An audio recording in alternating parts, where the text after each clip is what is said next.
Sam, directing this film must have been a joy because it's so much fun to watch. What was it like to play in the sandbox and really tell the story that was given to you from the script, but tell it and give your nuances? Yeah, I think I was very lucky because I had a lot of personal elements involved in the film. One of them being I'm a photographer, so I did all the photos that the lead character does because she's a photographer, and so we used all of those photos throughout, which was a fantastic experience to debut my photos on it. It's also a queer story, and as a queer woman, I think it's super important. I felt very connected to showcasing that of her bisexuality. It's not depicted as much. It's either you're queer or straight, so that was like a massive component that I loved bringing to it. And then the visual aesthetic, I'm so proud of how it looks. I worked very closely with the DP, Miguel.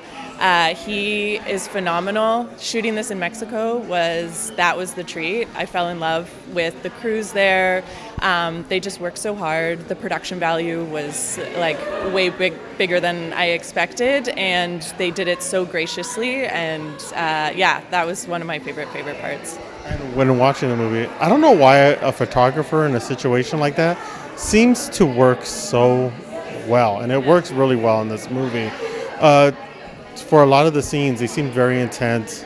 Seemed like it was could be hard to get your actor to get that emotion, but you were able to do that. What was it like to work on those scenes and to be able to really tell that story and do it safely as well? Yeah, I think I was so lucky with the cast. Sophia specifically just was dropping in immediately. We had a great rapport right off the bat, and we're able to talk in a nuanced way about the character. And she just brought it to life, which was fantastic. She had amazing chemistry with both actors. She's just somebody who loves to dig in, isn't in her own world. She really wants to kind of create personal relationships to enhance what happens on screen. So I know that she had great relationships with Stephen and Jasmine. And then, we had a lot of intimacy. It's an erotic thriller, so working with an intimacy coordinator was like super high priority for us. And again, back to the Mexico team, they were fantastic. And this woman just made them feel so comfortable throughout the whole experience, and I had a lot of check-ins with them. I think, I tried to keep it as grounded as possible. I know that in those heightened situations, they can panic, and you want somebody to be relaxed. So we just tried to have a fun time, and if whatever their boundaries were, we kept within that, and we just kept it where everybody felt safe and comfortable. Yeah. Before I let you go, I have to ask, Tubi has been such a great platform for not only people of color, but women producers, LGBTQ projects.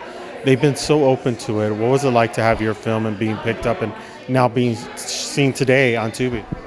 Yeah, I think it's great. I think Tubi has been growing their momentum as well, so the platform is just getting a lot more exposure.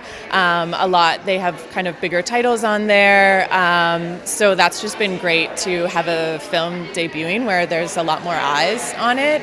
I think it's like such a special experience to be a part of a very inclusive company that is looking for new ways and ways to amplify different voices. So I feel great that they trusted a female queer director.